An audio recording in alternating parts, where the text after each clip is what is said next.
So thank you for joining this very important session on understanding the Amesha Spentas.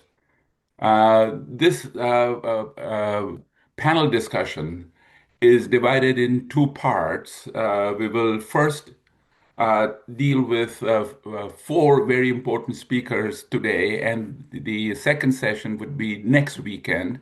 So feel free to join us at that time.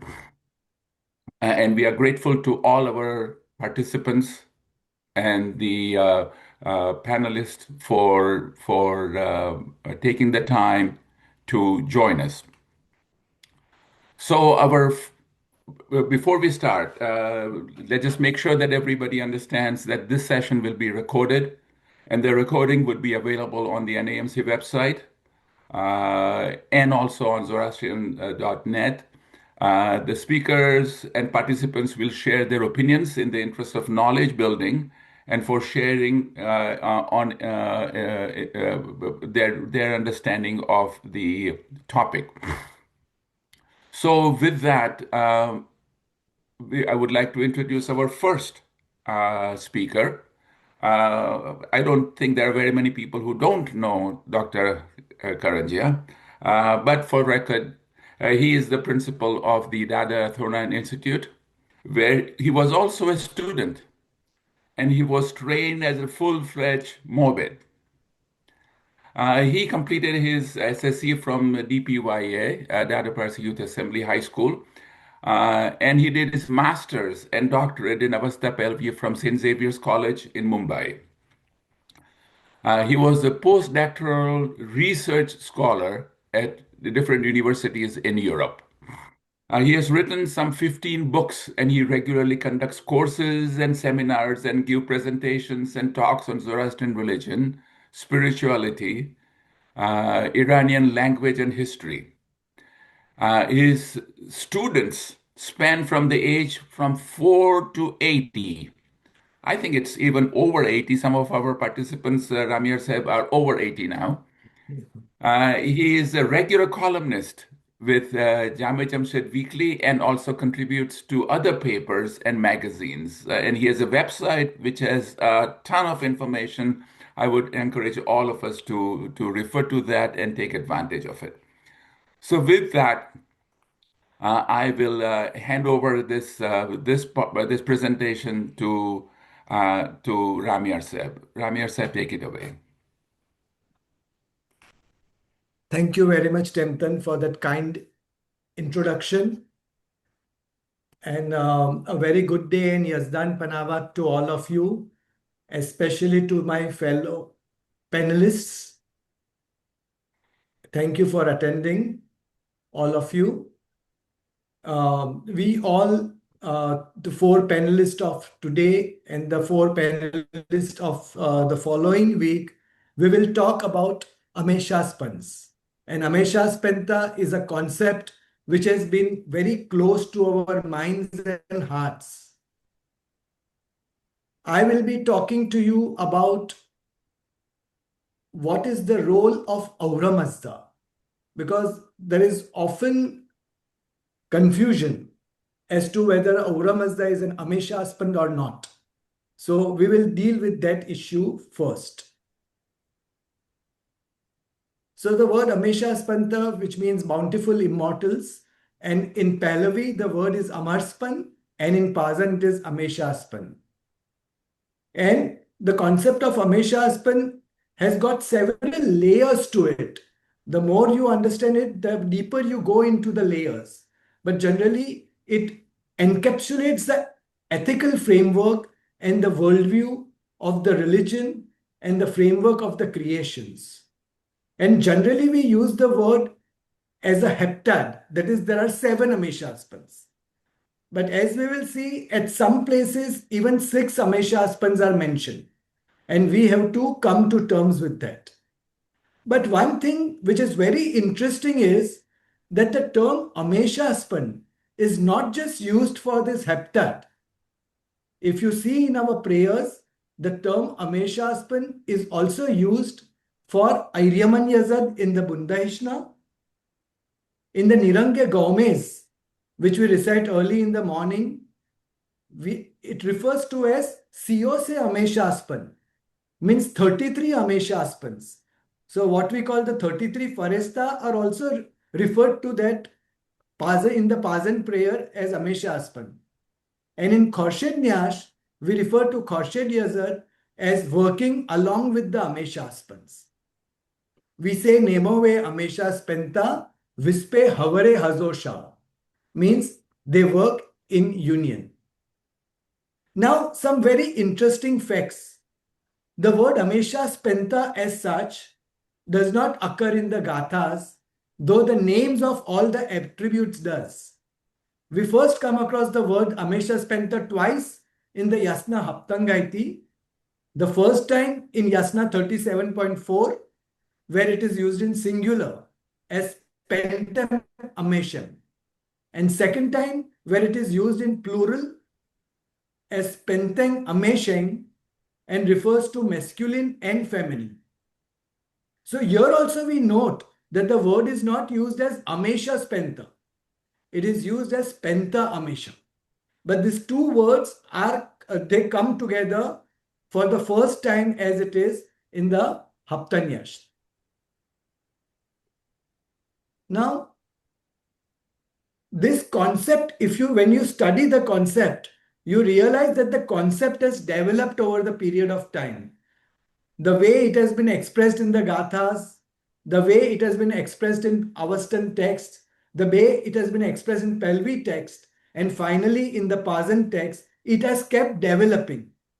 So the way in which we understand the Ameshaspan today, that is the understanding from the Sasanian time onwards.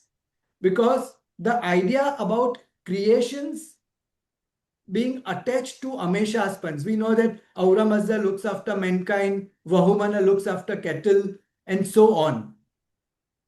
I have not mentioned the names of the 7 Ameshaspans here because it's a very basic thing, and I'm sure all of you know. Aura Mazda, Amesha, Vahumana, Asha Vaishta, Shatra Vairya, Spenta Armaiti, Haurva Taten Ameritat. These are the Avastan names. But their association with the creations, Aura Mazda with mankind, Vahumana with cattle, that association started only during the Sasanian times, and it is not to be seen in the Avastan texts. So,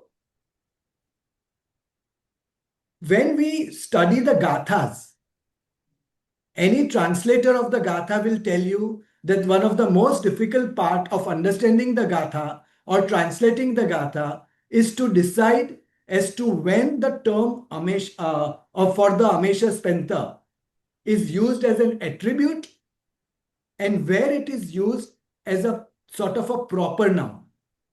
Now, I have noticed that many Western scholars translate these words only as attributes and never as a proper noun. But that I think is very much incorrect because in the Gathas at many places, these attributes are referred to as directly what we call in Avastha as in the vocative case. So when you use a word in vocative case, you are directly addressing it as personified.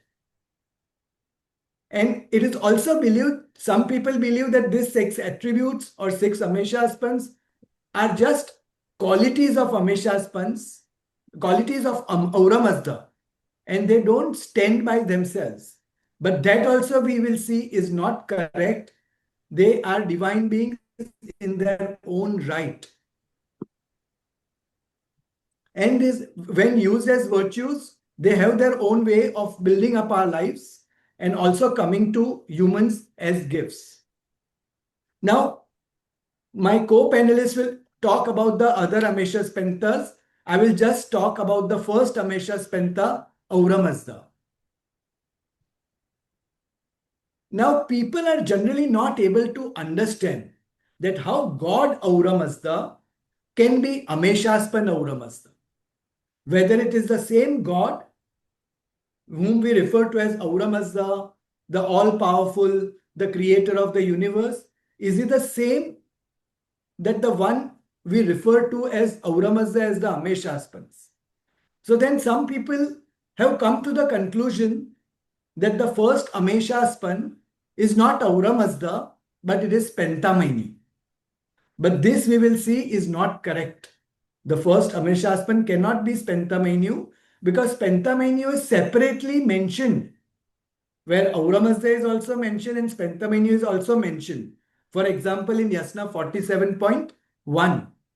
So we can't say that Aura Mazda and Pentaminu are the same things. So now, when we discussed the concept of the Amesha spans, there are two similar questions that we need to answer. First question is, does Aura Mazda work as an Amesha span? Aura Mazda, the god, does he work as an Amesha span? And secondly, are Amesha span 6 or 7?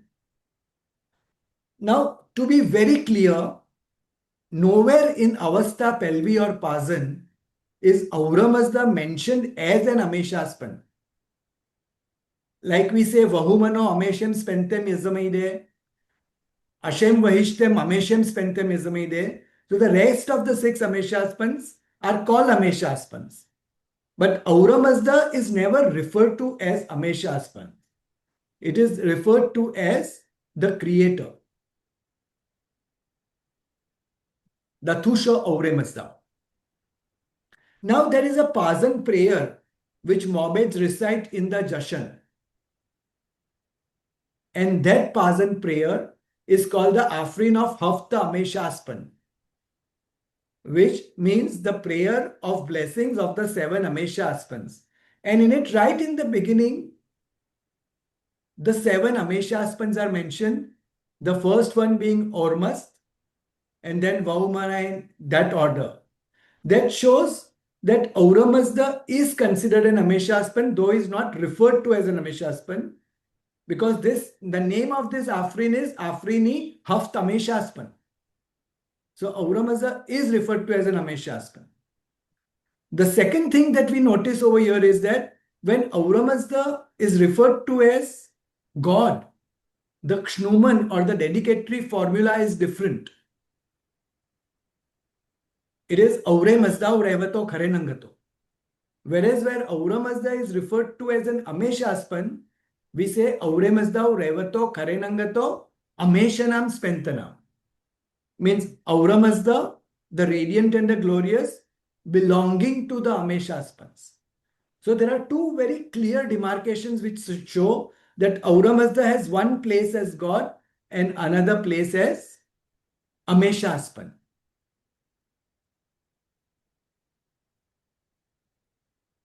Now this brings us to the second question, whether Ameshaspans are 6 or 7. So in the Dua Nam Setashni prayer, paragraph 2, Aura Mazda is clearly separated from the other 6 Ameshaspan, which say, Sepasoe Buzorg Hastiyan ke Afrid Avartar Shash Ameshaspandan. Means I thank the great among the existing ones who created the other 6 Ameshaspans. So now it is becoming clearer that it is Aura Mazda and other 6. So there is some difference, but yet there is one Ameshaspan and the other 6 Ameshaspan. In the Hormaz Yash, Aura Mazda very proudly introduces the 6 Ameshaspans, saying, this is Vahumana, my creation of Zartushtra. So it is very clear that all the Ameshaspans are creations of Aura Mazda, because in Hormaz Yash, this Aura Mazda that is talking is God Aura Mazda. So he's saying, this is Vahumana, my creation, this is Asha Vaishta. Over there too, the 6 Ameshaspans are mentioned. Then in Bunda Hishna, again, a very clear-cut passage comes. In 26.38 in the Bunda Hishna, the Palve book Bunda Hishna, it is stated, and even in the primal creation, when Ormus created for this 6 Ameshaspan, he himself too, with them, was the best, the 7th. So here it is saying that Ormus created the 7, but then he also joined them in a limited manner. He created the six, he joined them in a limited manner as the seventh. In Mariyasht also we say he does not please Auramazda, neither the other Amesha husbands. So at several places in Avasta and Pallavi, we see that Auramazda is part of the heptad, but he is considered a bit different from them. But yes, we talk of Hafta Amesha husband also, so is also considered together. And in one of the best passages to prove this is from the Farvardin Yash. Here it is saying, here it is talking of the seven Amesha husbands, and then it says, Yoi hapta hamo manango, Yoi hapta hamo vachango, Yoi hapta hamo shyotnango. Means this seven, which they are talking of the Amesha Spentas, these seven are of the same thought, same word, and same actions. And then going ahead, it is said, whose father and preceptor is creator Auramazda. So here we are talking of the seven Amesha husbands as seven, but yet the creator, their father, is referred to as Auramazda. So this brings us to the conclusion that Auramazda as God is venerated in a different way. Auramazda as an Amesha husband is regarded as part of the seven Amesha husband, but yet what, as we say in English, first among equals. So he has a separate identity also, even among the seven Amesha husbands. And finally, I will end with a short story from the Dinkat to show how the people in those times believed in Amesha husbands and how they worked. So this is from the story of the birth of Prophet Zarathustra and how his essence was brought from the divine world to the physical world before his birth. And all the Amesha husbands worked together to get his Pravashi, his soul, his Kwarena into the world. And there it is said, Bamman and Ardibesht fixed the thought of Paurushas, that is Zartushtra's father, to get that home in which the flower of Zartusht was there. The essence of the body was brought through water and plants by Khordad and Amardad to the clouds, to rains, to plants. So we see that in the Pelvi books, the concept of Amesha husband is very clear cut as divine beings and also as um, attributes. Thank you very much.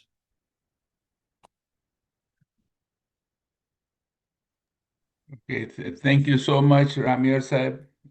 We really appreciate that. Now, the next speaker is Ervat Minocher Homji, Adil Minocher Homji. He is a morbid and a scholar dedicated to bringing the wisdom of the Gathas into lived experience.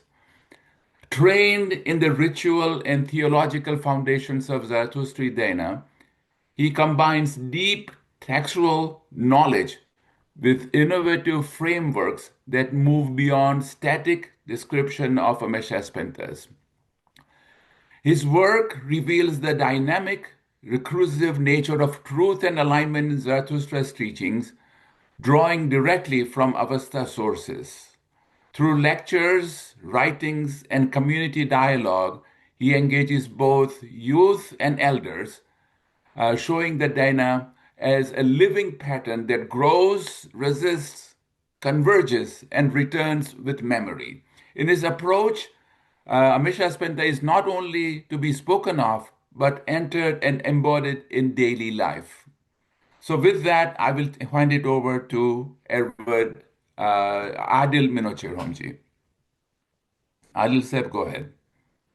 Thank you. While I'm pulling up the presentation in the chat feature, I've put in a link where you can ask me questions regarding this presentation as we go through it.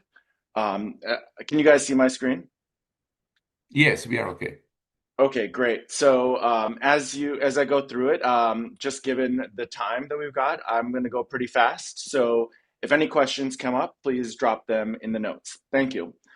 So today I'm going to start with a simple claim that the world feels wrong today, not because people are bad, but because something structural is misaligned. So in this talk, I'm going to use the ancient Zoroastrian framework from the Gathas to explain why.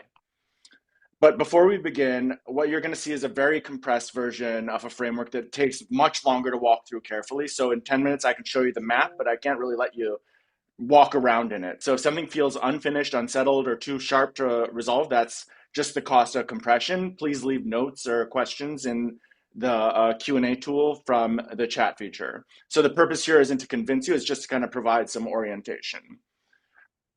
So the presuppositions to this entire chat are the axioms of Shambhavu and Yathavaryo. So Shambhavu just briefly says the truth is primary. Yathavaryo says authority is legitimate only when it acts from understanding and protects the vulnerable. So everything else in this presentation is going to assume that this is the translation that I'm going with. So right now, we live in a world where something's off. The feeling around hollow words, shifting rules, punished obliviousness isn't confusion. It's just what you feel like when you live in a system that no longer tells the truth. You know, if you're familiar with George Orwell's 1984 book, we know we blame corruption or politics, but in my opinion, that's too shallow. What breaks first isn't morality, it's structure. In Gothic terms, collapse doesn't necessarily need villains, it only needs a distortion. So, Orwell described effects, but he didn't really go into the causes. So the symptoms are not the root cause. So each slogan worked because truth had been displaced in that book. Whereas Zoroastrianism, in terms of the Gathas, names the missing counterforces that would stop this. In this presentation, I'm going to primarily focus on two of them, Ashavaishta and Kshatravarya. So the Gathas ask one main question: what must exist for a world to make sense? They identify truth, wisdom, and power in that order. Every society has some configuration of these. The world can exist in many forms. Each element can be present or absent.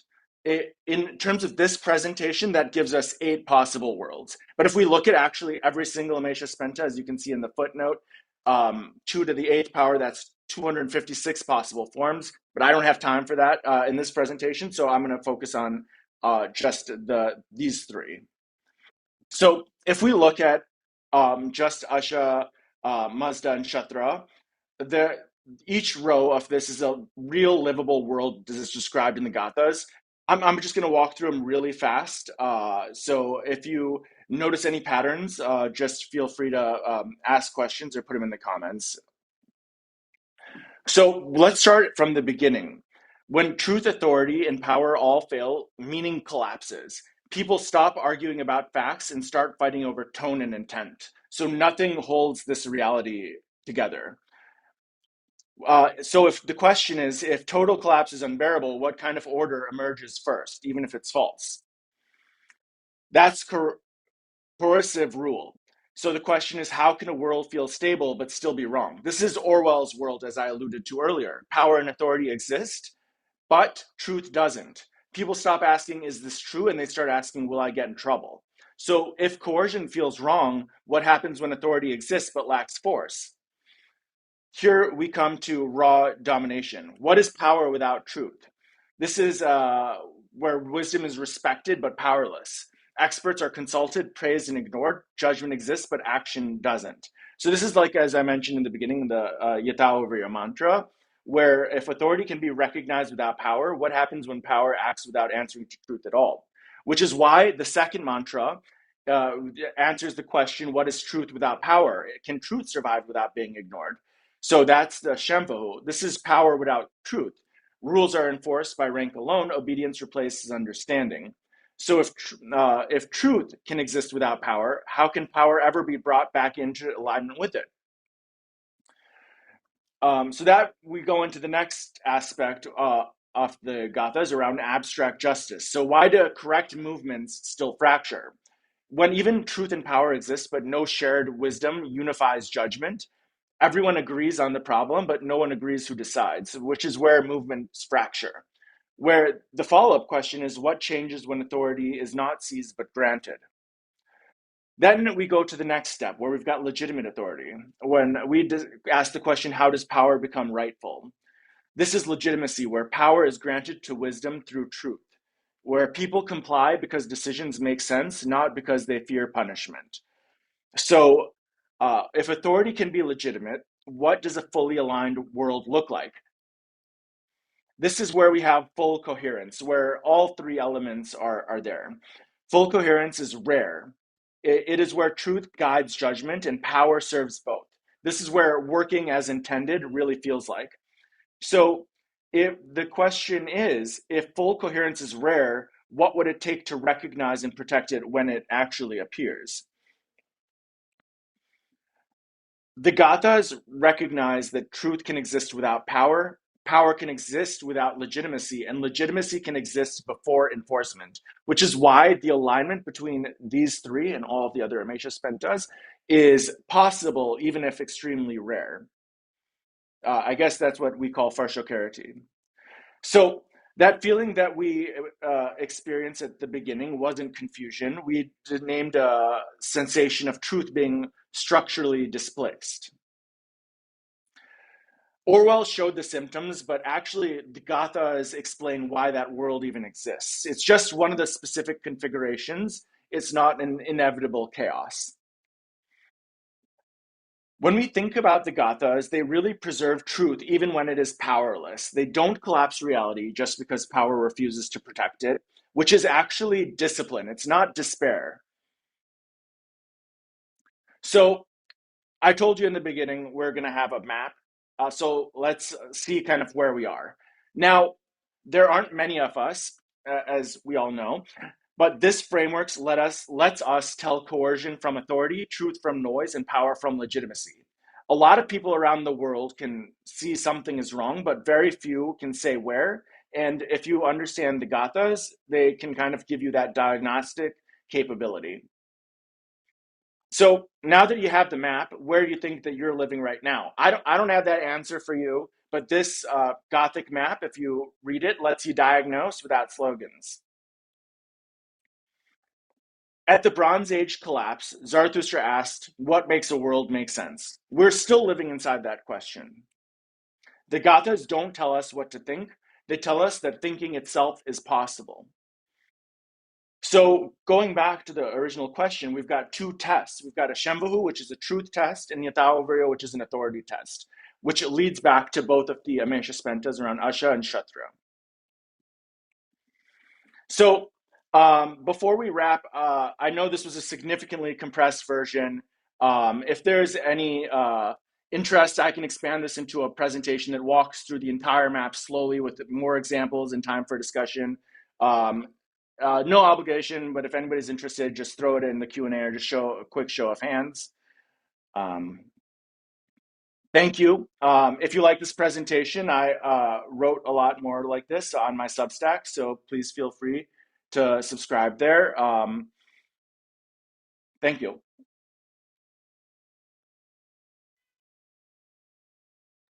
Okay, thank you very much, Adil Minochurhamji, Erwat Adil Minochurhamji, for this excellent presentation. And now we move to Dr. Tokshi Zaroliwala.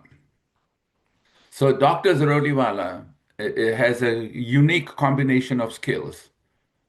She is an obstetrician, a gynecologist, and an excellent scholar of Zoroastrianism. And she practices in Mumbai, and she has done her MA in Avesta and Pahlavi from University of Mumbai in 2018.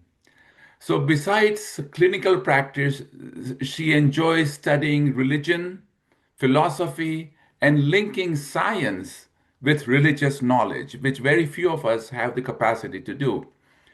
She is fond of writing and composing poems, and one such example being Pearls on a String. She also teaches Zoroastrian children about religion at Zoro Kids and is a teacher at the JJ and Mullah Firoz Ertosti Madrasa. So Dr. Zaroliwala teaches second year Avastha course at University of Mumbai. With that, I will hand it over to Dr. Zaroliwala. Good evening, everyone. Unmute kilo. Acha. Today we shall be speaking on Amesha Spentas with special reference to Vahumana and Asha. Next. Next. One second, we have to shift the slide. As we know, the Amesha Spentas are 7 aspects of the Supreme Creator Aura Mazda. Now, Aura Mazda is something which is very difficult to understand as a whole. So we try to understand each aspect of this divine energy, the Supreme Creator, and we try to separate it out with our limited intelligence as an Amesha Spenta. And Aura Mazda with the Ameshas, first he created the Amesha Spentas, and along with that and Spenta menu created all the good creations, which is mentioned in Yasna 31.11. And the universe, which was static, was set into motion with the creation of these creations. Next. Dr. Ramya has already said the 7 Amesha Spendas, including Aura Mazda, which is known in this thing, Pazand as Urmas Brahman. We all know all this, and each of them is in charge of a physical creation as well as a spiritual quality. The purpose of knowing this is so that we try to imbibe as much of these qualities into us to make our lives successful. Next. Now, each Amesha Spenta has helpers. They are mentioned over here. We all know them. I'd like to give you an analogy. Just as we have the human body, the entire human body is made up of various organ systems, right? Such as the nervous system, the circulatory system, the digestive system, and so on and so forth. Now, each of these systems has organs which comprise the system. So are the qualities of the Aura Mazda and the Amesha Spentas. Each of them is like one system and they have helpers who together help them with the work. For example, I'll tell you about Asha Vahishta. The co-workers are Adar, Sarosh, Beram and also Aryaman and Sauka. Now Adar presides over the fire and also over the fire of our inner fire, our enthusiasm. It keeps us alive.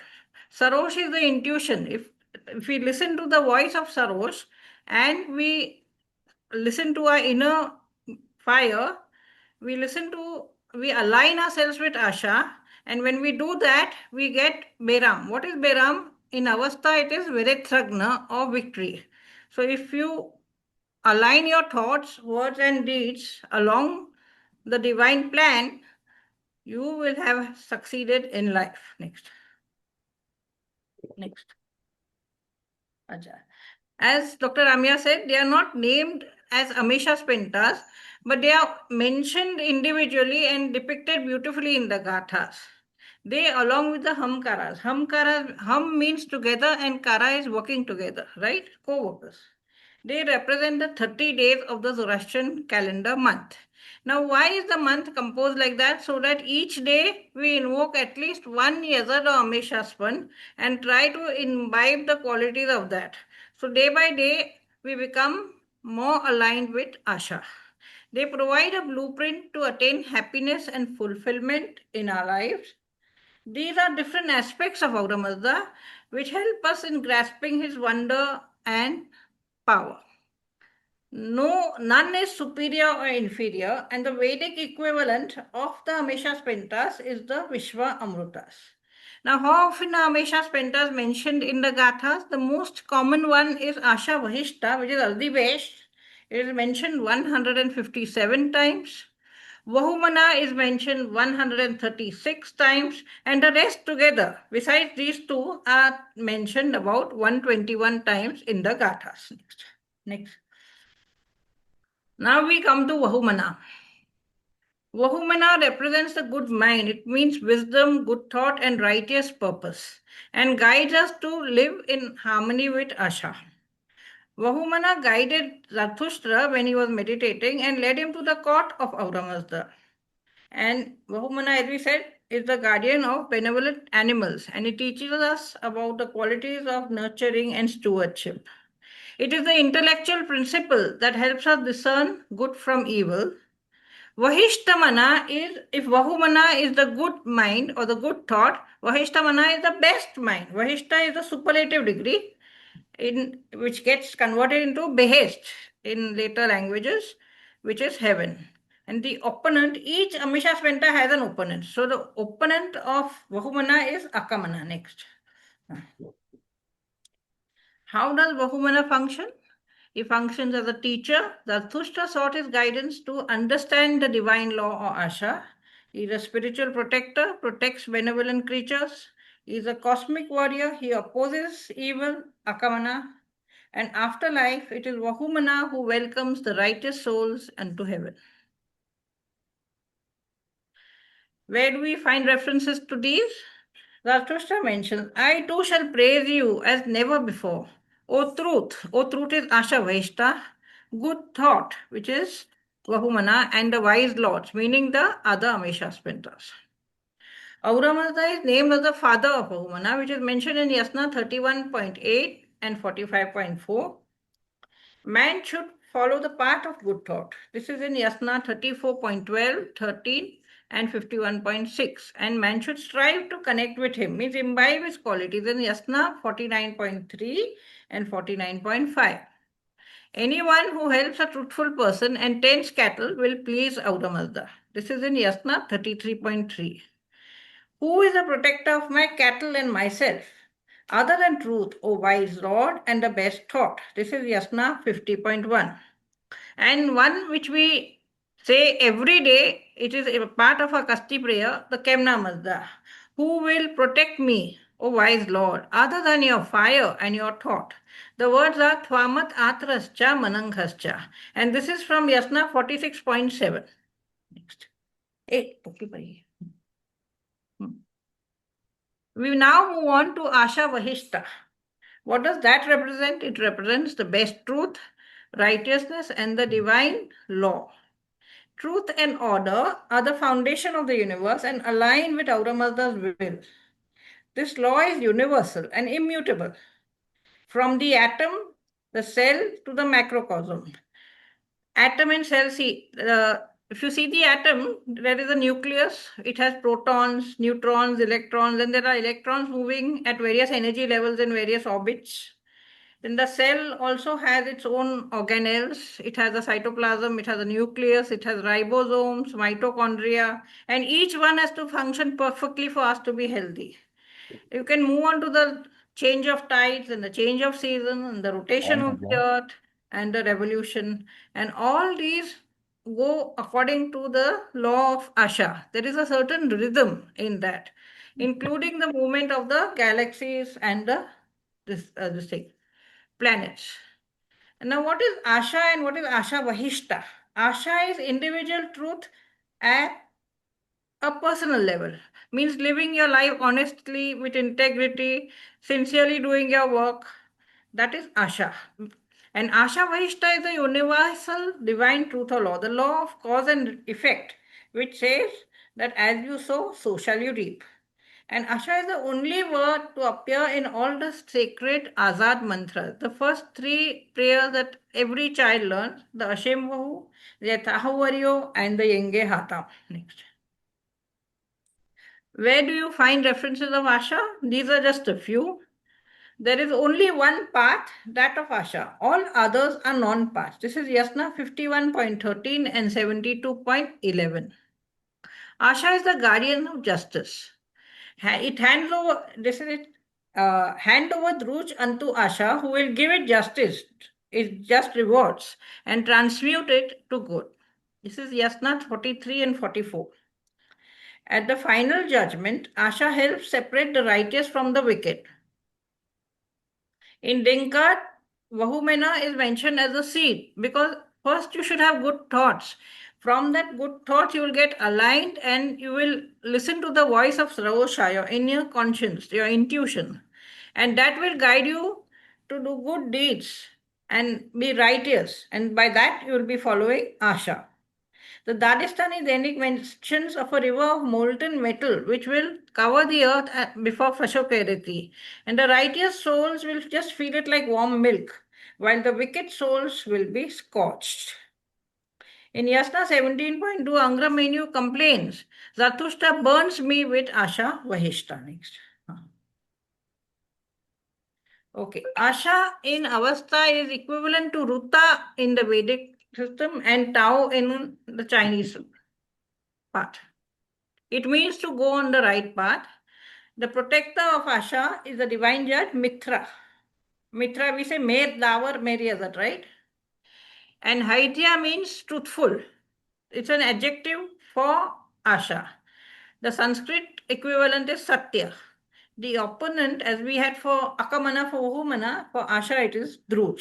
And the helpers are Adar, Sarosh, Beram, Aidyaman, and Sauka. Next. Now the interaction between Vahumana and Asha.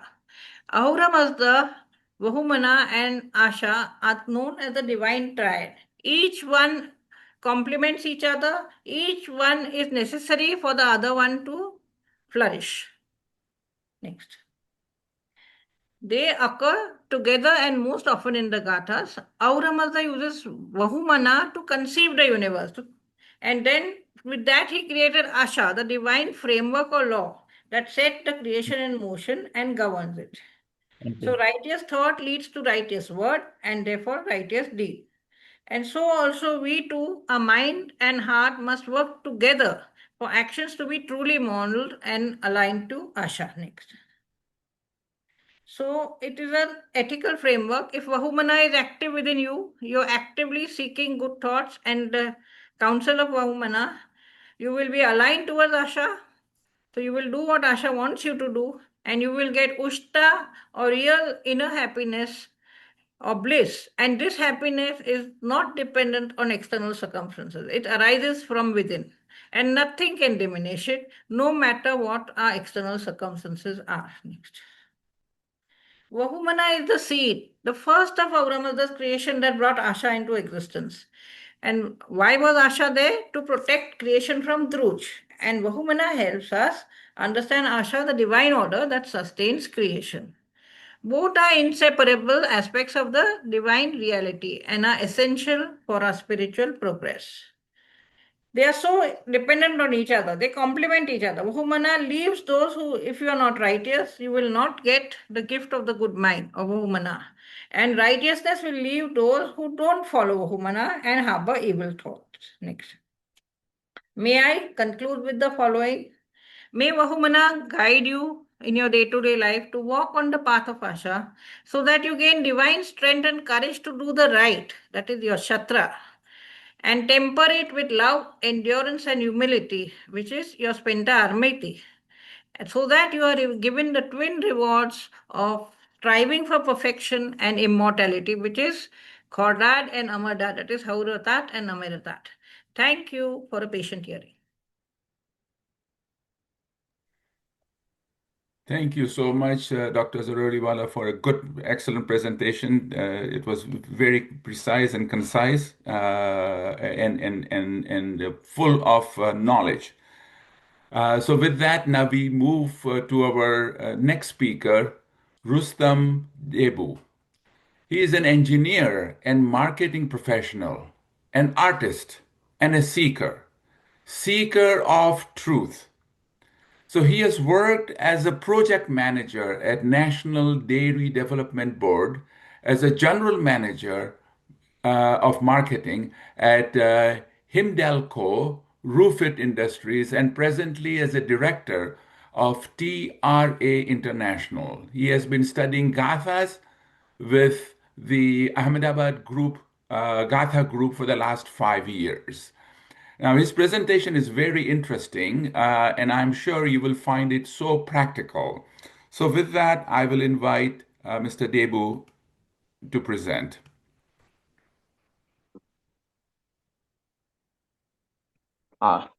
Thank you, Mr. Tempton. Uh, so I've been told to talk about because I was a professional. I was told to talk about how the Amesha Spentas and the qualities of Amesha Spentas can influence the professional management or system. Now, the characteristics of Amesha Spentas guide our personal and therefrom our professional life is what I'm going to tell you. Let us explore how they influence us as a way of living and as principles of modern management practices. Now, an overview, the work of the Amesha Spentas as divine emanations of Ahura Mazda or divine aspects and abstract philosophical or allegorical ideas is cyclical. The work is cyclical and not separate beings working in a linear line. They do not work independently alone, but collectively. So they are presented as a comprehensive system to be followed for the attainment of divine in the individual, from abstract philosophy to action in daily life. Even though the word Amesha Spenta, the ever-growing, undying immortals, is not present in the Gathas, but are each mentioned by name and called Amesha Spentas in the Haptangahaiti. Now, their characteristics enable one to understand and attain the most unimaginable, unfathomable Ahura Mazda. Although they are mentioned in the Holy Gathas as sometimes working in pairs, sometimes working in triplets, and sometimes all mentioned working together, as in Yasna verse 47.1. But one thing is clear, they are all working collectively in a harmonized manner, collectively working for the desired goal of taking the creation along the path of Asha as per Mazda's plan.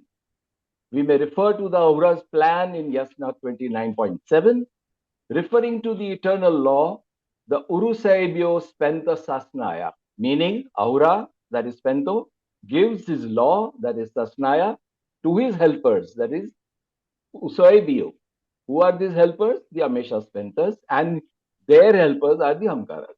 Now, just like a chairman giving his plan to the president for execution in a corporate, does Mazda give his vision and his plan to the Amesha Spentas for execution of his plan?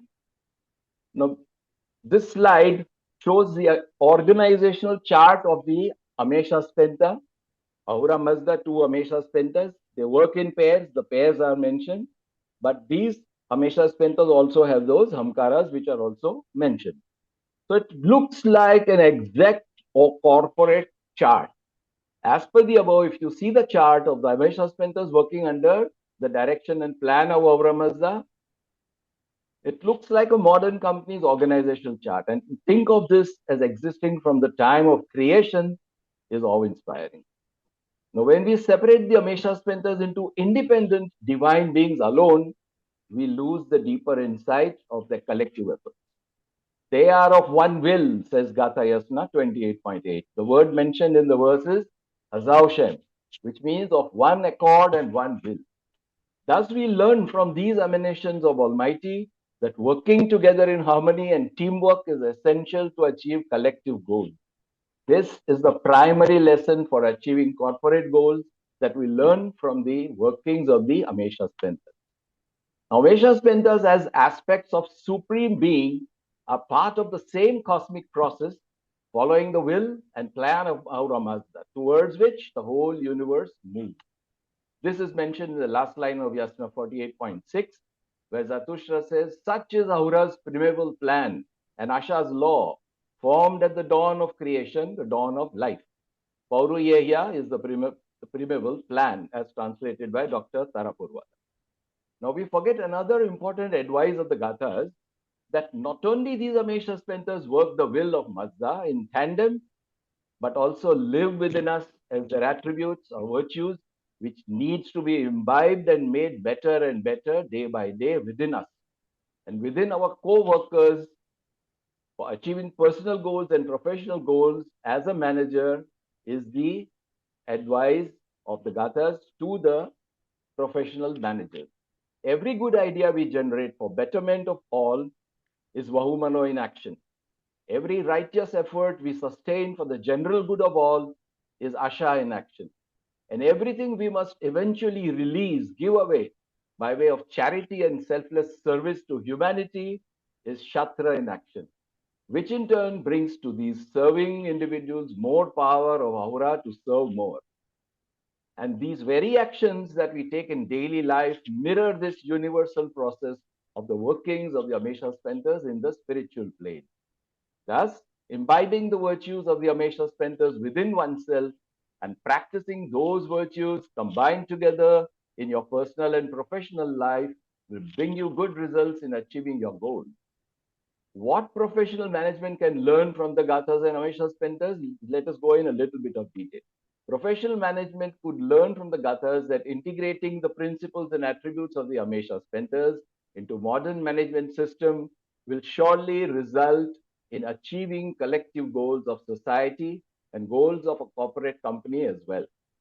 These principles include planning, ethical leadership, honesty, loyalty, which emphasizes duty, truth, and cooperation, fostering a culture of trust, transparency, and accountability. So these attributes of Amesha Spentas also provide insights into decision making, leadership, motivation, and the nature of work which are essential for effective organizational management. Teamwork, resilience, and sustainable success are also qualities that we can learn from the aspects of the Amesha Spentas who work as one team. By applying these ancient teachings, modern managers can create sustainable and responsible organizations that align with the ethical governance and societal well being, thus leading to reaching the company's goals. Each employee's goals and your own personal professional goals can be reached by imbibing the aspects or the virtues of the Amesha Spencer. Now, why is this relevant today? Why should we be concerned about these ancient abstract ideas today? The answer is that the Gathas, while enlightening us on the virtues and attributes of the Amesha Spentas, provide a comprehensive framework for personal and professional growth by integrating these ethical principles, strategic thinking, personnel and human resource development, teamwork, and loving your work, that is Vahumano, collective effort and perseverance, that is Shatra. So in Haptangaiti, there's a verse, Vahumane Mamesham Spentem Yasmaide Akshtim Hamvaiti, where Akshtim means friendship, loving friendship. And this attribute is a prerequisite for good management practice. To consider all your workforce as friends for good collective team effort. We professional managers know that just hard work by our workforce is not enough. Workforce who is loving their job and their work brings excellent results. Thus, collaborating with virtue of Vahumano, loving wisdom, good mind can bring good results. Similarly, in the Haptang Haiti, there is a verse, Ashem Vahishtem Sareshtem Amesham Spentem Yazmeite. Airmanem Ishim Yazmeite. Here, Airman denotes brotherhood, which is also a prerequisite for good management of a workforce. Perseverance, hard work to keep on working towards the desired goal, the sovereign willpower and leadership is Shatra in action, which is another prerequisite. So perseverance and hard work with loving your job can give you desired goal. A chicken within its eggshell has to struggle to crack it, to be born, and survive to become a rooster or a hen. Similarly, a caterpillar struggles to get out of its cocoon, without which it would never become the beautiful butterfly. So struggle and perseverance are therefore essential for survival in life and in our jobs too for becoming better. Thus, Shatra Vaidya teaches us this aspect. For it is the cracks of life through which we get the light of illumination, that is Ushta. Now, if we imbibe and practice these attributes within the operating system of a company, we can achieve professional success and reach our goals. And these ancient teachings are so relevant even today that following them would be the benefit of the personal and professional growth. So these are the key aspects of various Amesha Spentas which help a professional manager to guide his organization towards success. Leadership qualities for Vahumana. I just have to repeat the same wise decision. So I feel it's not required to repeat the whole thing again. What are the practical implications? Together, these Amesha Spentas form the spiritual blueprint for leadership that is both effective and morally sound. And another core attribute necessary for professional managers is Shatravirya, which makes you purposeful action with a full potential and inner strength, perseverance, and willpower to overcome obstacles and achieve success in reaching your goal. Vairya means to be desired. So Shatra also represents metal in later avastha, giving us the lesson that just as metals are refined through heat and fire, perseverance through trials lead to eventual triumph in both personal and professional life. These Amesha Spentas inspire to understand that generating money strategically as a trustees for further service to humanity at large is what is to be practiced. That is the basic corporate policy of the Tata conglomerate, laid down by the late Jamshedji Tata himself, and followed till date, and other such conglomerates like Birla's, where I work, also have such lofty moral vision. So the Gathas are not just about these divine beings, the Amesha Spentas created by Auramas at the beginning of creation. They also convey to us about our individual spiritual goals, our spiritual development leading to good life, which directly reflects further on our professional life as well. The style, leadership style, and that transcends purely financial considerations is what the concept of the Gathas teach us and aligns with the moral rectitude leading to successful businesses. Only those who will risk going too far can possibly find out how far one can go, said T.S. Eliot. I would like to conclude here. Thank you.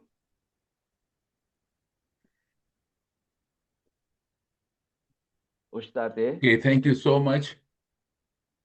It's amazing how well you combined the ancient wisdom of our ancestors and the modern practice of management. We often think that, well, these are all modern ways of doing things. Not really. I mean, our ancestors knew thousands of years ago that it has to be done in a certain way, and we are just following that under a new name. So, with that, I appreciate you presenting this wonderful comparison. And with that, we will open up the floor for any questions, comments, or any additions that you may have to the topic. So, anyone has any questions, please feel free to unmute and start asking questions. Okay, so Sam, go right ahead, Sam. Yes, good morning, everybody. Thank you for all the presenters. It was very eye-opening for me. So we have come to one basic thing, and that is the truth. Now, what determines the truth? How do you determine who tells the truth? And why should I listen to that person or entity that is the truth? What is the ultimate truth? Anybody can answer me that, because we are all talking about truth and righteousness, and how can that be determined? What is truth?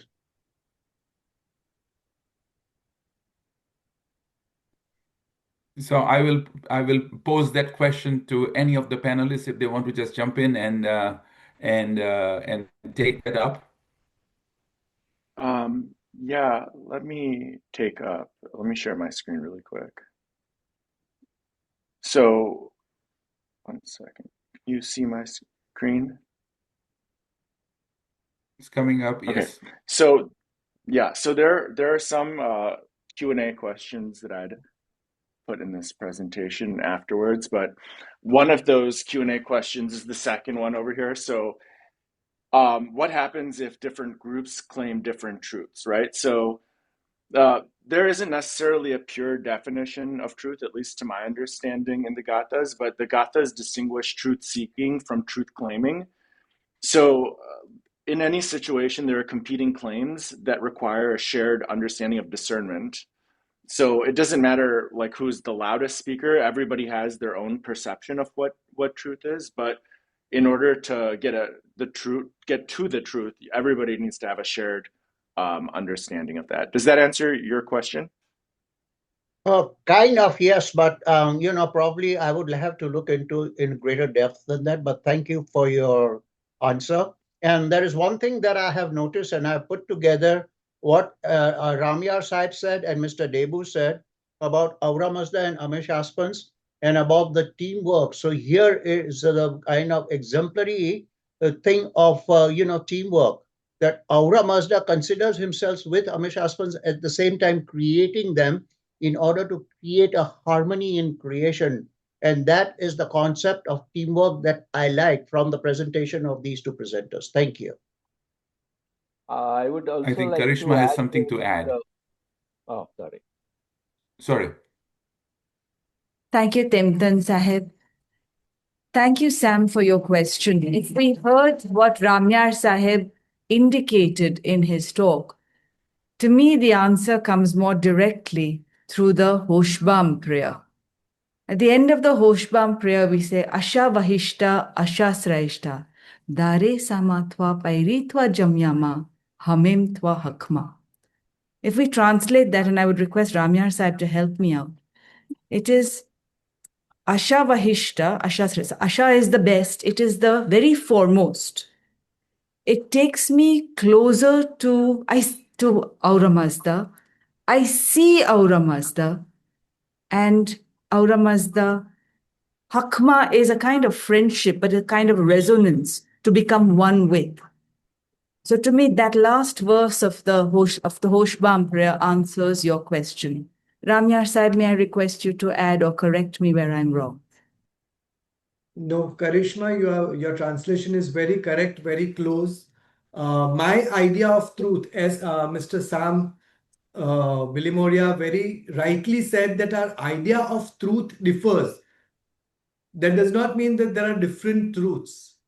Truth is one, but we have different ways of perceiving it. Whenever we hear the life story of a great man or a prophet, we hear this phrase that he went in search of the truth. I think this sentence may resonate with you all. He went in search of the truth. Now, what is that truth? According to me, that truth is the divine plan of God. It is the divine wisdom of God, which different prophets have brought to the world in their own different ways. And in our avastha, as far as the word Asha is concerned, it is used with two adjectives, Asha Vahu and Asha Vahishta. That is the good Asha and the best Asha. And in my humble understanding and opinion, wherever the term Asha Vahishta is used, the term Asha Vahishta means best truth, indicates to the truth which God sends through his prophets. And that is the religion that our prophet has brought to us. And that to me is the real truth. Our own versions of the truth will change and differ, but that truth will remain the truth. Thank you. Thank you, Ramya Saib. Welcome. Thank you. Thank you. I think Adil had some words that perhaps he could share. Adil, do you want to just finish your thought? Yeah, I think really what I was trying to articulate is that like truth, like in the Gathas, doesn't mean truth the way modern philosophy takes it as correctness of statements. Like from a philological perspective, it linguistically it means kind of what is in proper alignment, what is undistorted, and what holds together without contradiction. So going back to Ashembahu, it's kind of like a recursive logic, which is truth is good, the best, because it is truth. It's just axiomatically true. It's not good, it's not bad, it's just true. So truth is the condition that makes judgment possible. And then as Yatao mentions, judgment is the condition that makes ethics real. So if you take out truth, goodness collapses into like what's a preference. And if you preserve truth, responsibility as defined by Yatao in terms of taking care of the more vulnerable people can finally begin. Okay, thank you, Adil. Before we go to Morocco, there is in chat, somebody has written that from Vedic perspective, The truth is anything that is permanent, unchangeable, which is constant beyond space and time. It's pretty interesting. Somebody else writes, truth is good, often confused with truth is facts. Okay, so now with that we go to Maruk. Go ahead, Maruk. Thank you, Tent. Good morning, everyone. Really very, very interesting conversation and thought-provoking ideas. I just want to make a comment on the truth, and then I have a question for Dastuji Ramyar. The comment on the truth, the way I look at it, because the world around us is so filled of misinformation. We struggle. What is the truth? What is not the truth? Facts versus fiction. The ultimate truth in, I think, what we all talk about is dependent upon each of us individuals. My truth may not be your truth. And we struggle with that, correct? And so the way I look at it, how do I speak to truth in my personal life is with the knowledge and experience that I have. My knowledge comes into play, my experience comes into play because my experience is not your experience. And that is the path that I choose to follow, which is the path of Asha. Knowing what I know and trying to stay within the framework of Asha is how I come to the truth.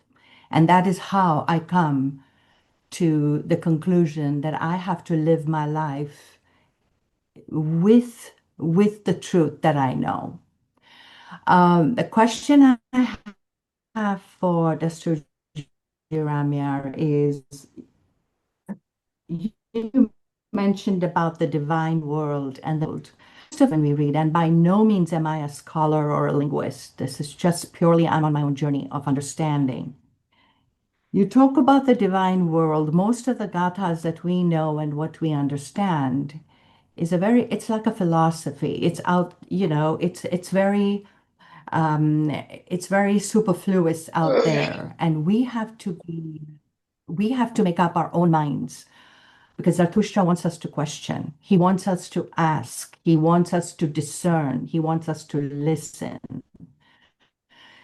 So when you talk about Amesha Spentas, sometimes I feel it's being personified, and that brings a very different perspective. If I think Aura Mazda working together with Wahumana and Asha together, then why is Aura Mazda in hierarchy higher than the rest? To me, if it's a collective effort, it's all together. And so I'm just confusion in my mind. So if you could help me understand. And the other thing, the Spenta menu, where does Spenta menu fit into this? And so if you can answer that question, I would appreciate that. Thank you. Yeah. The first question is, as I already said in the beginning of my talk, this is a conundrum. This is a riddle that we are trying to understand and explain. Because in one sentence, in one breath, we are told that these are seven. And at other place, we are told that they are six.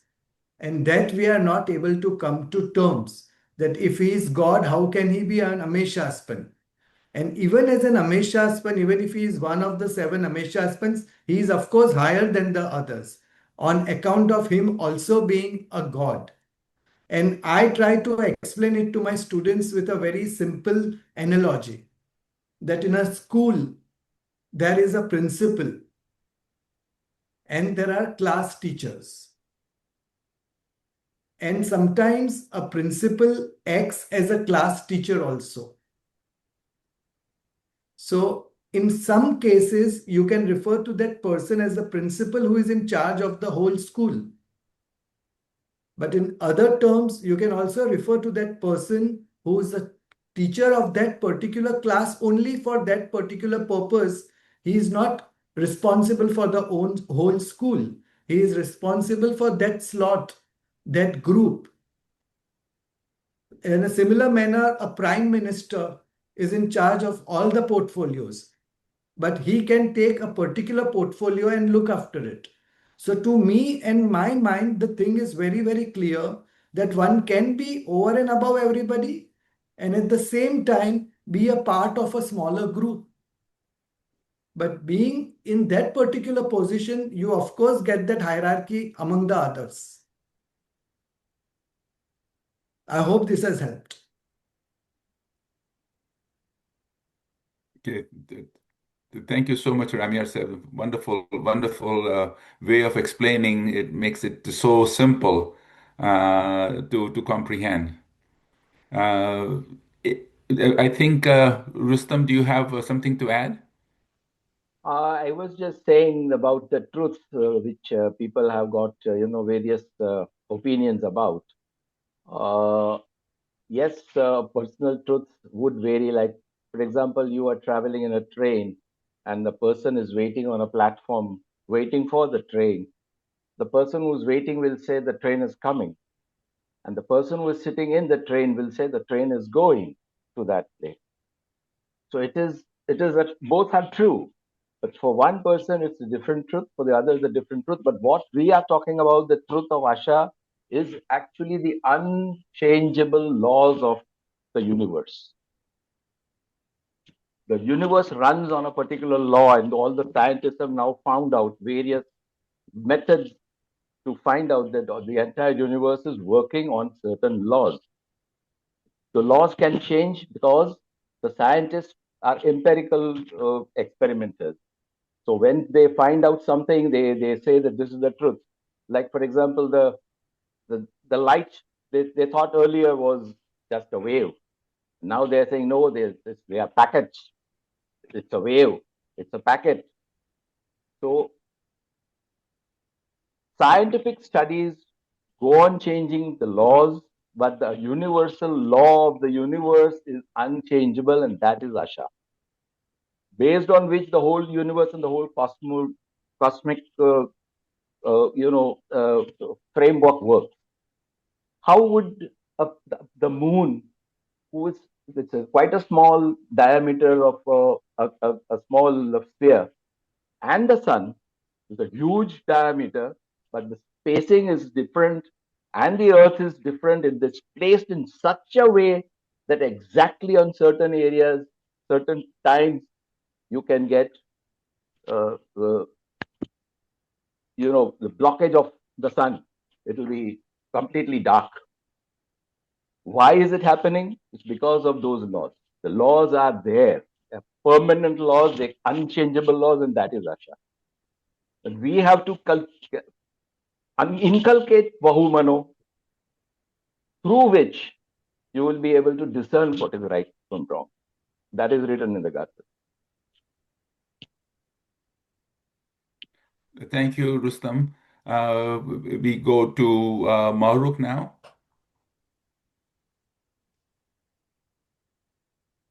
Yes, I have often thought about what is truth.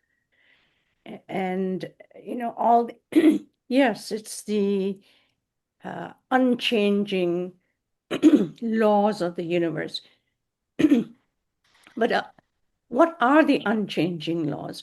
Nobody, like in Zoroastrianism, there aren't the 10 commandments. Thou shalt not steal, thou shalt not do this. It's just think for yourself and come to the truth. So in Zoroastrianism, it is more difficult for us to say to somebody, okay, these are the unchangeable, these are the permanent laws of the universe. We can't do that. So what is a bad person? In the Gathas, Zarathustra says, Ahura tells Zarathustra, stay away from Dhruj, stay away from these people. How do we know they are Dhruj? How do we know they're bad? I think that the only way to determine that for us, with our paltry knowledge that we have so far, is for us to say, as some Mohammeds would say to the children, they would say, what would your parents have done? How would your parents react to that? how would your parents feel if you did that? I think it's a generational education. Also, the only way to determine truth is to say, how would I feel, first of all, before I take my next step? How would I feel if I did this to my family, or somebody did this to my family? To me, that's the only concrete way in Zoroastrianism to determine the truth. And yes, we will pray with Vahumana to give us that knowledge, of course, but we don't have that knowledge, and we're not all great saints. So until we get that, to me, that's the only way to determine. And that's my personal.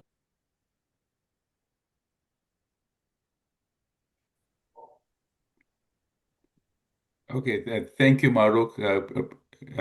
Now we go to Karishma, but before we go to Karishma, there is a little chat thing that I would like to bring up so that when Karishma speaks, we would also appreciate if she would reflect on this. And it says that refer Gatha Aunaveti 30.2, then that might help with the truth part that we are discussing. So as you speak, Karishma, would you also address that too? Thank you.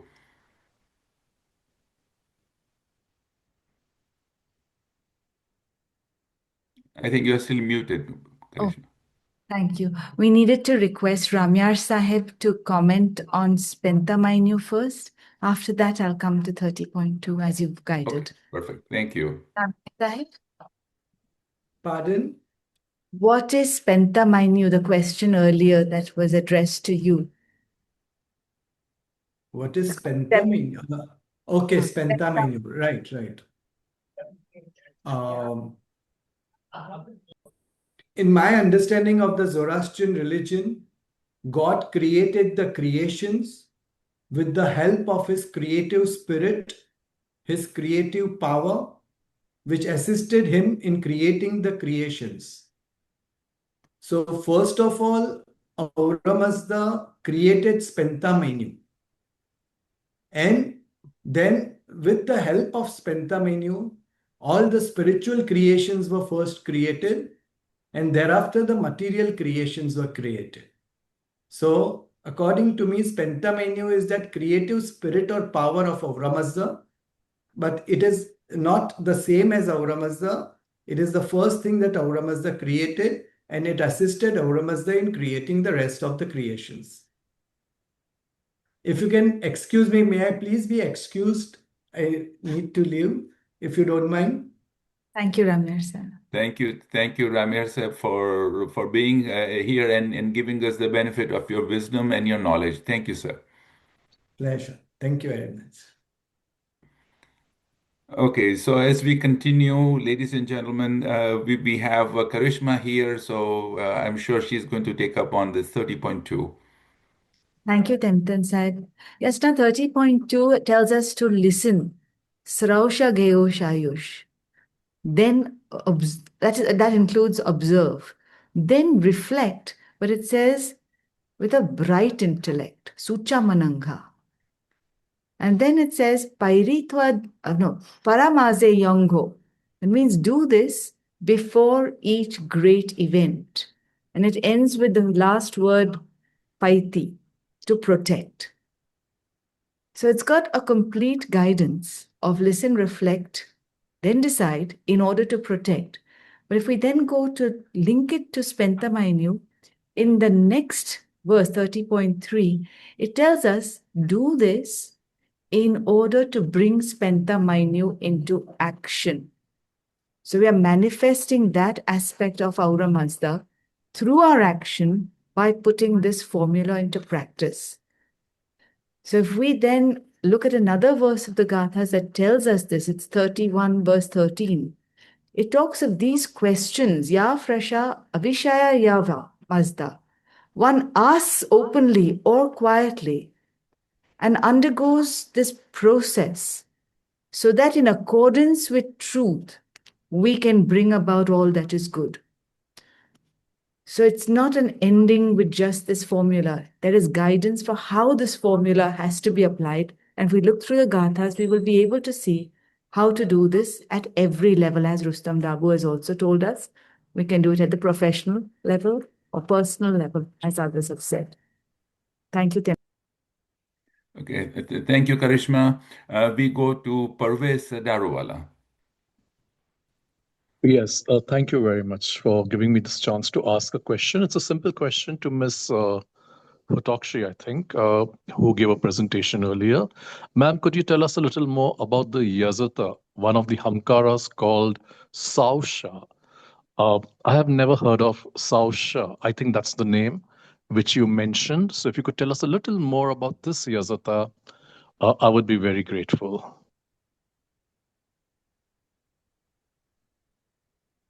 Sraosha is divine intuition. Sraosha is, see, basically the message of Aura Mazda was brought to Zarathustra by Sraosha. Again, Sraosha guided King Jamshed, that was before Zarathustra, to wear the Sudra and the Kasti. Okay, so what is Sraosha? Sraosha is that Yazad or that divine being which brings the knowledge of Aura Mazda to Zarathustra, and then Zarathustra, they are saying that even the Gathas were revealed to Zarathustra through Sraosha. It's mentioned that Sraosha first sang the Gathas to Zarathustra with proper catechism, with this thing, pronunciation, with the stanzas and paragraph. It is mentioned in Saroshia's Vadi. So it is the channel that conveys the divine message to the material world. These are channels of energy, and that is what Sarosh Yazad is. It is so important, the Yazad, that we have two prayers dedicated to it. The Saroshya's Hadat and the Saroshya's Vadi. Again, when a person dies, we have this thing called Saroshnu Patru, where the Sarosh Yazad Yeah. is invoked, because it is this Sarosh Yazad which protects the soul after the body, after the body is disposed, for the first 3 days before it crosses the bridge, the allegorical bridge, the Chidwat pool. So Sraosha is a Yazad that looks after us while we are alive, and even after we are gone, it looks after the soul. Because as you know, our souls never die. It is only the material Mm. body that decomposes and is converted to this thing, Yeah. dust.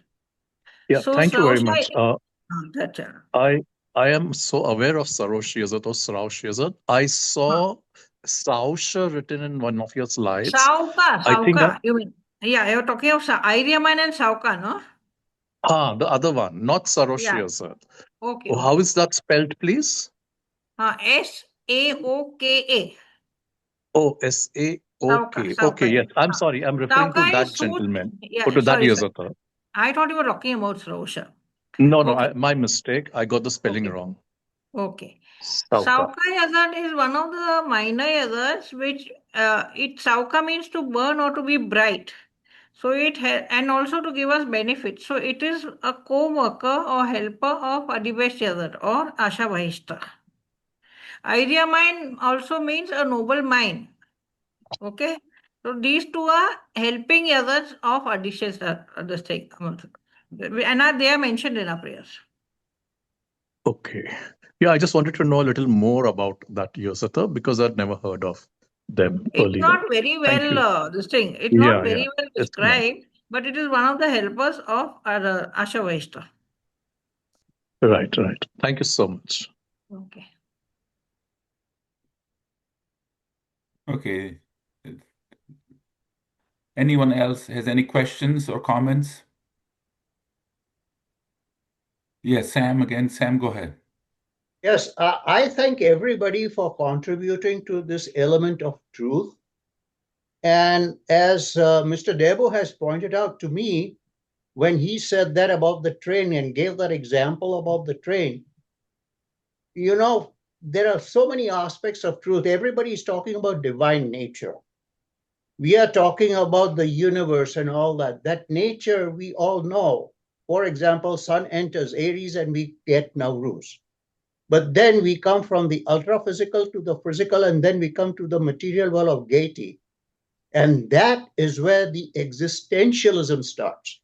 And what Devo gave an example was existential truth. For everybody, I think truth becomes existential with personal observance and experience. And that is what I get. Thank you very much.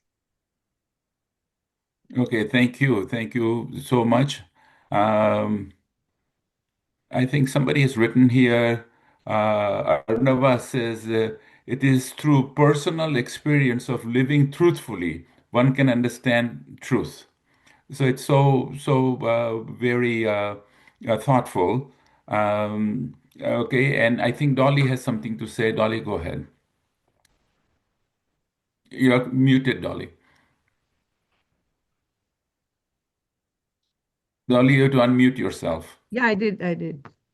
Okay. When we talk of all the Amesha Spentas and all things as being as if they're personified, I mean, it's really an abstract thing, right? It's not Yes. a person or not a human being or not a body.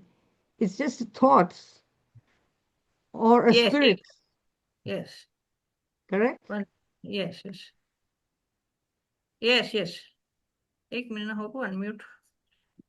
You are unmuted. That's okay. We can hear you quite fine, Dr. Zaroliwala. Yeah. See, we have personified them because our intelligence is limited. Can you hear me? Yes. Yeah. So, because our intelligence, and if for man, if something is personified, he can relate to it better. So, these are actually abstract concepts. But so that we understand it better, Okay. they are personified as in charge of various things. You Can I? understand? Oh, sorry. Yes. They are qualities which, abstract qualities, are difficult for the average person to understand and follow.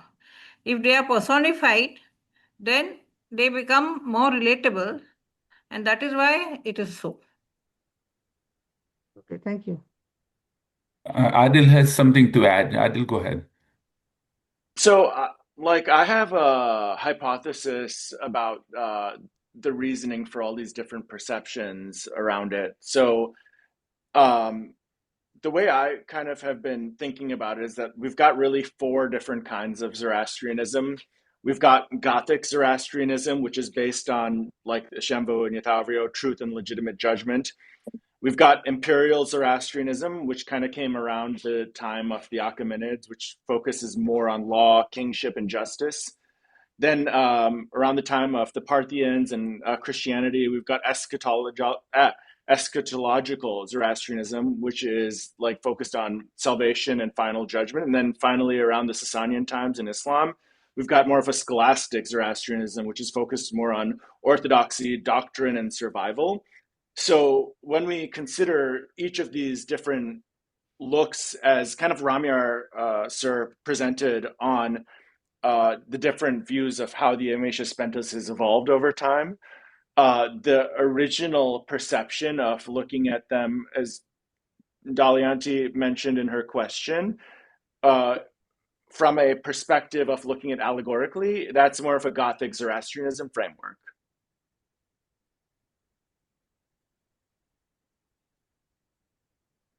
Thank you, Adil, for clarification. Dolly, do you have something to add?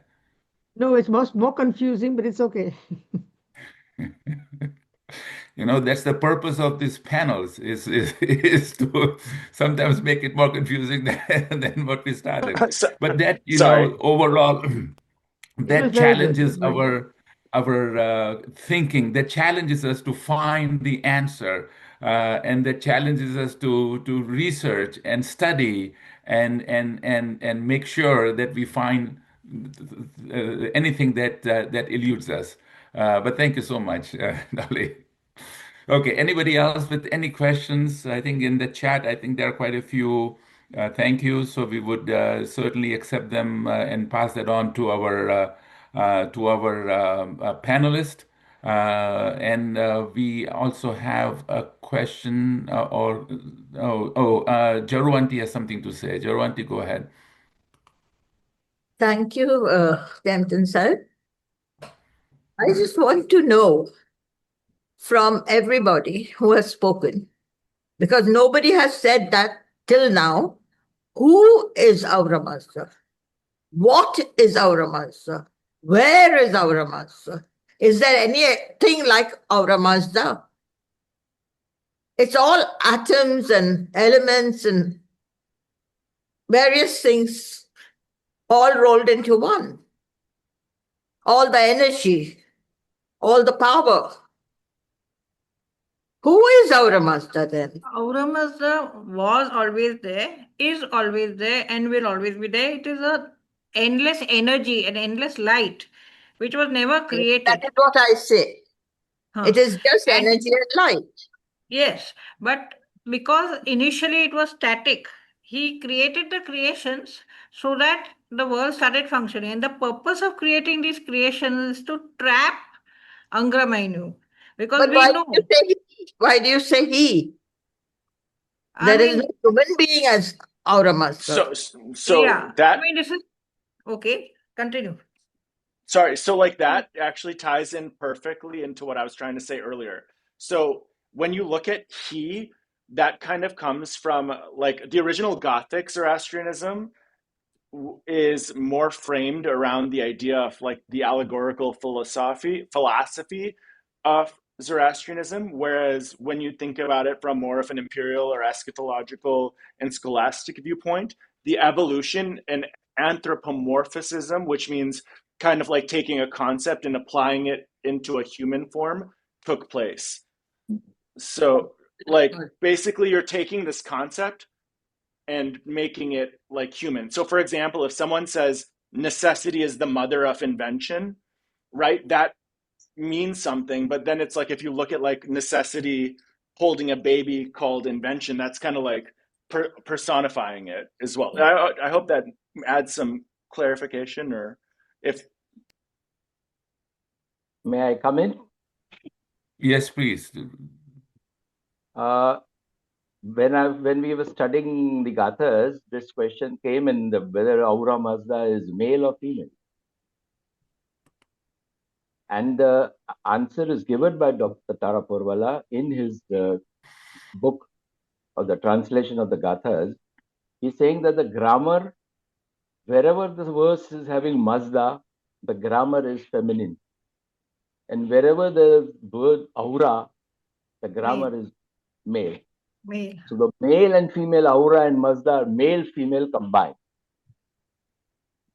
according to the Taraporwala's translation. Right or wrong, only Aura Mazda himself knows. Aura Mazda is just wisdom.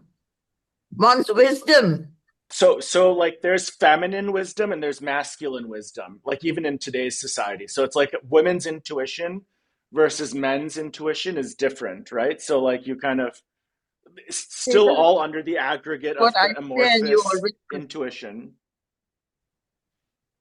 Yes. Because we cannot see him, just like Dolima is saying that, where is he? How is he? We can't make out. But that is what is taught in the Gathas, that you can't fathom this unfathomable. One of the names is unfathomable, unimaginable.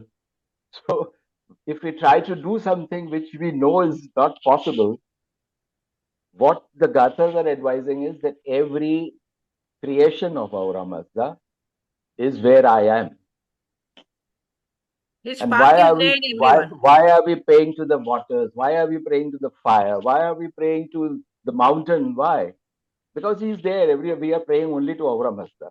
Even to the fire, when we pray, we are praying only to Aura Mazda. Ata shwai speak your Mazda own aura wisdom. ahi, mainyev shwai ahya Spanish to ahi. When I pray to the fire, I pray to thee and thee alone, O Aura. Similarly Very to all the creation. interesting. Thank you, Rustam Sahib, for your explanation. That's very well said. No, sir. Only Rustam, please. Thank you. Thank you. Okay, so Dolly, would you have something to add? No, no. I'm just amazed at the knowledge that you guys have imparting to us. Thank you. Well, Thank you. these are all hypothetical things. The real truth we will know only maybe When we're up there. when we see it ourselves. Excellent. Dr. Tamboli has something to add.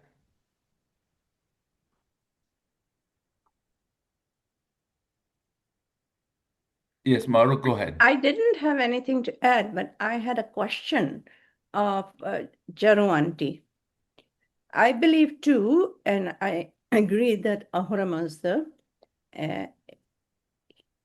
is energy, nothing but energy, light, and such. But, and our souls are part of that energy. But are we the entire energy? Like, is my soul just one big ocean that's also the spoon's soul? Or is it a little piece that Ahura Mazda said, okay, you go down there and I'll give you a body? Jaru Auntie, do you have any ideas on that? Or anybody else? Speak Or anybody up. Speak So up. sorry, Jaru Auntie, do you want to go ahead? Jarwanti, do you want to go ahead? You go ahead. Go on. Okay, we'll ask Adil Sahib to first give his answer as he's our speaker. Oh, sure. So like the way that I think about it, it's very similar to the contemporary question around what is consciousness, right? So considering like Mazda is like the spirit of wisdom, so it's like what is wisdom conscientiously? So like there are a few different philosophical and scientific ways to look at it. One is it brain based? So like you've got these neural networks and neurons going around in your head that are kind of providing this reality perception. Then is it just interactions of the brain and the nervous system and body, or is it some sort of subjective experience that you've got, or just a separate entity that's a byproduct of complex data processing? Like the idea of consciousness is still very abstract and not very well understood. Some people view it, it's like, oh, it's a big light, or it's essentially your own neural processing. But I think the question is like, regardless of what it is, like the concept of Mazda and Asha and Kshatriya and all of the other Amesha Spentas still apply.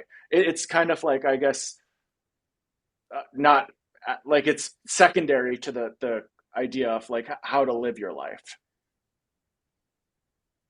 Thank you, Adil Sahib. I think one answer to Dr. Tamboli's question is from the Zarathushtri Daina, the basis of it, and that is taken from the Farvardin Yasht. In the Farvardin Yasht, we are explained to and it says that each creation has a minute or bigger part of the Fravashi in it, which is a part of Ahura Mazda, the indestructible, uncorruptible part of the complete Ahura Mazda is present in each creation, living and non-living. But that leaves us with a conclusion, and that is that all together, all the Fravashis make up Ahura Mazda. Just if you look at it very mathematically, that every creation is part of that. But that also leaves something that is uncreated as yet. Maybe there is something that Spenta Minor is uncreated. That makes all that is possible. That is why in the Farvardin Yasht and in other prayers, it says, and in Yasna 51, verse 22, it says, I give thanks to that which was, that which is, and that which is yet to come. The Daina has the answer to your question. And Timtan Saib might be able to add to that with the actual words of I give gratitude to that which was, which is, and which always will be if he wants to. May I speak a word? Please. Sure. I'd like to answer this by saying, just now somebody, who was it? Maruk Tamboli. Hmm? Maruk Tamboli. Maruk Tamboli, was she who said that Ahura Mazda is an ocean and we fill our cup from it. Now, this is all explained to the lay people by the various priests, the Dasujis and the higher ups, so that people can understand and personify who Aura Mazda is. There is nothing like Aura Mazda except wisdom. One's wisdom, which one fills from the Fravashi of Aura Mazda to his own Fravashi or her own Fravashi. It's the cup with which we fill it. How much we fill is our business. We should know how much to fill. The more we fill, the wiser we are, the better we are.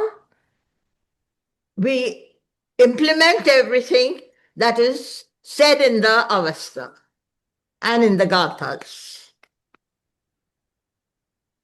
Thank you, Okay, Charu Aunty. Spentas, Thank Thank you you. for everyone who's given their I Thank just you. wanted to opinions ask on this. Charu Aunty, so we fill the cup from Aura Mazdas. All of us fill it from one Aura Mazda? Yes. No, Yes, yes. it's a big ocean, All of us fill it from one Aura a Mazda. big Aunty. sky. Dolly Aunty saying all of us fill our cup from one Aura Mazda. Yes, Aura Mazda means wisdom. Okay, thank you, Jarwanti. Before we go to Fariburs, I would like to just read one comment from Arnavaz in chat. She writes, twin souls, male and female. So twin souls, each male and female souls have to be perfected to become one truthful soul. Manano avayat shudan. May I become one with my counterpart, the through perfection. Okay, so I thought that was pretty interesting. Okay, with that, we move on to Fariburs. Go ahead, Fariburs. Thank you. I would like to read from the Gathas what the soul is. Zarathustra does not say that he knows the soul. He says, when I seek anyone's help about the soul, he also wants help. What is known to my people, whom I do not defend, is something other than the truth in the wisdom in existence. Reality appeals, and so do the best thoughts. So basically, what he's saying is that the soul is not in reality, it doesn't exist in reality, it exists in thoughts. It's just a thought. There is no soul because there is no heaven and hell. And the other thing, Ahura Mazda, Ahura is existence or creation, and Mazda is wisdom. So it is a creation of our wisdom. Everyone on the panel was telling something about Ahura Mazda. Everyone has something to say about Ahura Mazda. It is a creation of our wisdom. You think about it and say something. Nobody has seen God, not even Abraham, not even Moses, who got the tablets on stone. The stone was handed to him, but he didn't see God. So nobody has seen God.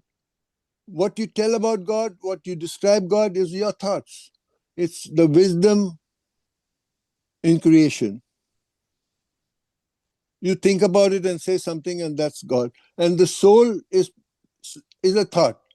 And in Farsi, we call it Ravan, and it comes from Urvan. The U is dropped and it becomes Ravan. Ravan is something that flows. The soul is something that flows from generation to generation, and that's how we advance. In modern day, they call it DNA. There they call it Ravan. It is everything else is a thought. Facts are different. And Zartush does not claim like we claim what the soul is. He says, when I seek anyone's help about the soul, he also wants help. He's asking questions, and what his people tell him, he doesn't defend.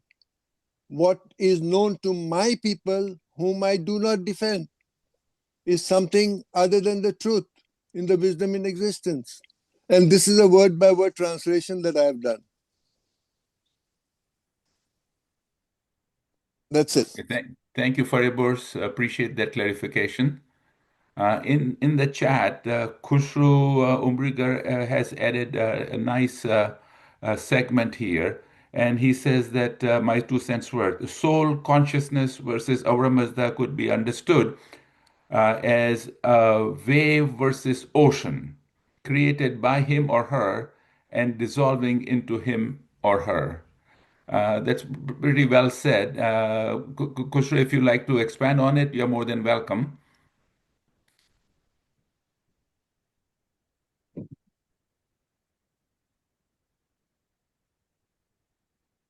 Okay, so if anybody else has any questions, any comments? Can I say something else? Yes, please. See, if the soul is supposed to come back and all those reincarnation things that we talk about, once upon a time, the world population was 200 million at the maximum. Now we are 8 billion. Who manufactured the extra souls? Or did they break up into parts and become more souls? So you see, the whole theory is thought. It's all about thought. And Zartush very clearly says, and he says thoughts are also respectable. We also respect the people's thoughts, so we don't argue about it. We say, okay, you believe that, you carry on, believe in that. That's it. Okay, thank you so much for your words. Anyone else has anything to add for the betterment of Zoroastrianism? Please go ahead. Okay, if not, we will conclude today's program. We thank you so much. Thank you to our panelists for taking the time to present and answer questions and participate in discussions. And we thank all of you for joining us. Remember to join again the next weekend. Another interesting segment. The panelists will discuss the same concepts but with slightly different view. So I'm sure you will find it very fascinating and interesting. So with that, we conclude today's program. Thank you very much, and thank you to Karishma for organizing this so well. Appreciate that. Okay, take care. Thank you. Thank you. Thank you, It Hoshtate. was a very interesting process.